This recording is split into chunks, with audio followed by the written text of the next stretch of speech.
이분이 좀 밖에서 나가서 어느 정도 활동을 하게 되고 하게 되면은 내가 볼 때는 구설에 편안하게 좀 쉽게 살 수 있는 인생을 굉장히 피곤하게 어렵게 살아야 돼. 네, 그래서 자, 이분 사주는 평범하게 흔히 평범한 사주다.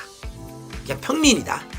예, 그래서 평범하게 태어난 사주인데 사람은 그렇잖아요. 내가 평범하게 태어났지만 신랑을 잘 만나서 내가 인생이 피는 경우가 있잖아요. 역시 마찬가지예요. 남자들도 만화님 잘 만나서 인생이 바뀌는 사주도 있어요. 그거는 이제 상대성인 건데, 근데 이분은 지금 뭔가에 이분도 연루돼 있는 것 같아요. 네, 제가 볼 땐. 안녕하십니까. 네, 안녕하세요. 네. 선생님, 그 저번 시간에 이어서 오늘도 제가 한 분의 사주를 들고 왔는데 네네. 이분의 사주를 드리고 어떤 분이실 것 같은지 한번 네네. 앞으로의 운세가 어떻게 될 것 같은지 네네. 여쭤보도록 하겠습니다. 네, 오늘은 여성분의 사주를 들고 왔고요. 네네. 음력으로 변환해서 드리겠습니다. 네, 프로필상 생년월일이고요. 네. 1972년 저는 사주를 놓고 보면 극히 평범하게 살아야 되는 분이거든요. 또 평범하게 살아야만 되는 분이고요. 이분이 평범하지 못하고 과하게 살다 보면 화를 불러일으키는 분이야. 예, 그래서 자, 사람이라는 거는 내가 똑똑하고 안 똑똑을 떠나서 나의 그 주어진 저는 밥그릇이 있다고 생각하거든요. 내가 스된 그릇이면 스된 그릇에 스된 그릇을 갖다가 내가 금그릇을 만들 수는 없는 거고요. 또 내가 금그릇을 담았다고 해가지고 내가 금이 되는 건 아니잖아요. 그죠? 예? 그래서 자, 나의 인생의 사주는 그릇이라는 게 있는데 이분은 평범하게 사셔야 될 뿐이지 어디다 감투를 쓰고 어디다가 또 사주에 도를 넘어서서 벗어나게 되면은 이분은 걷잡을 수 없는 유머에 말려들어야 될 뿐이에요. 예, 그리고 자, 이분은 자, 배우자가 누군지 모르겠지만 배우자 때문에 인생이 오락가락 말 그대로 그냥 승승장구가 떨어지고 올라갔다 떨어지고 막 이제 이런 그 사주신데 사실은 이분은 인생은 배우자하고 별개로 살아야 되는 거예요.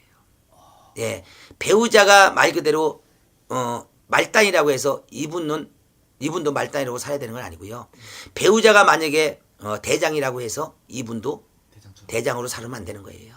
예, 그래서 자, 이분은 부부 만약에 이제 이 사람이 사주에 만약에 이제 이 부부가 살면서 내 신랑이 예를 들어 잘 나가서 뭐 어느 정도 뭐 위치에 있다고 해서 이분은 따라갈 수 있는 사주는 아니에요. 무슨지 알겠죠? 네네. 예, 근데 어느 뭐 모르겠어요. 그런데 이분의 사주는 굉장히 그 배우자 때문에 그 남편이라는 사람 때문에 많이 인생이 좌지우지 할 수 있는 운명적인 사주는 맞는데 원래는 그 사주에 따라 붙으면은 사실은 오히려 더 득을 주는 게 아니라 오히려 더 해를 입히는 사주예요.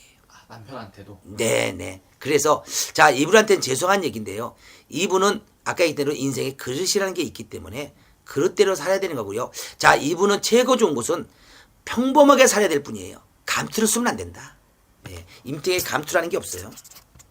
감투에 사주가 없어서 평범하게 그냥 내가 주어진 내 최선을 다하고 또 이제 가정으로서 뭐 엄마로서 아내로서 이렇게 해서 지키고 살아야 되는 분이시지 이분이 좀 밖에서 나가서 어느 정도 활동을 하게 되고 하게 되면은 내가 볼 때는 구설에 편안하게 좀 쉽게 살 수 있는 인생을 굉장히 피곤하게 어렵게 살아야 돼. 네, 그래서 자, 이분 사주는 평범하게 흔히 평범한 사주다. 그냥 평민이다. 예, 그래서 평범하게 태어난 사주인데 사람은 그렇잖아요. 내가 평범하게 태어났지만 신랑을 잘 만나서 내가 인생이 피는 경우가 있잖아요. 역시 마찬가지예요. 남자들도 만화님 잘 만나서 인생이 바뀌는 사주도 있어요. 그거는 이제 상대성인 건데, 근데 이분은 지금 뭔가에 이분도 연루돼 있는 것 같아요. 예, 제가 볼 땐 이분도 뭔가 지금 편치가 못해. 뭐 이분도 기운이 뭐가 안 좋아 지금. 예, 그 얘기 뭐냐면 그만큼 내가 삼재 얘기를 또 할 수밖에 없는 거예요. 예. 자, 이것도 삼재 영향이 아니라고 볼 수도 없어요. 또 인생인 것도 있겠지만 본인의 온 과정인 것도 있겠지만은 근데 이분은 자꾸 일을 벌리면 안 되고 자꾸 뭔가에 감투를 쓰면 안 됩니다. 예. 그러니까 말 그대로 부부는 내 집에서 부부로 가는 것 뿐인 거지 사회 활동에서는 부부로는 그다지 잘 맞는 사주는 아니다. 예. 그래서 여기는 별개로 부부니까 내 집에서 이별을 하라는 게 아니라 삶은 별개로 따로따로 놀아야 되고 따로따로 길을 가야 되는 그런 사주고요. 또 이분은 아까 했던 대로 뭔가 감투를 쓰지 말고 이분은 조용히 내려놓고 욕심 부리지 말고 그냥 아까 가정적에서 100점짜리 아내로 살아가는 것이 저는 현명하지 않을까 저는 보고 있습니다. 예, 왜냐면 이분이 어느 정도 감투를 쓰고 어느 정도 누구 앞에 나서게 되면은 사실은 그런 그림도 아니지만 또 그런 사주도 없어요. 그렇게 되면 그럼 어떻게 되는 거예요? 예, 뭔가가 어떻게 되는 거? 안 맞는 거죠. 뭔가가 안 맞는 거죠. 어느 대열에 서도 말 그대로 허다못해 요즘은 조그만 소기업, 중소기업도 회식 자리에도 부부가 다 같이 가잖아요. 부부 동반하고 그죠? 왜? 당연한 거잖아요, 그게요. 근데 여기는 그런 그림이 이렇게 안 맞는다는 얘기예요. 뭔가가 안 맞아요. 뭔가가 어색해요. 불편하고 안 맞는 신발이야. 신발도 안쪽이 까만 신이면은 검정 신이면은 안쪽은 흰 신이라고. 그만큼 뭔가 색깔도 안 맞고 그 사이즈도 안 맞고 뭔가가 안 맞는다는 얘기예요. 저는 그렇게 보고 있습니다. 이분한테 죄송하지만 그렇다고 이분을 내가 밑으로 내리는 건 아닙니다. 이분이 사주. 여자 팔자로는 행복한 사주를 타고났어요. 재물을 갖고 있어요, 이분. 사주에 재물복은 있는 사람이에요. 또 남분도 참 그 서치해서 받고 대접만 받고 사는 분은 맞아요. 근데 그렇게 대접만 받고 살아야지 내가 역할을 하면 안 된다는 얘기예요. 예.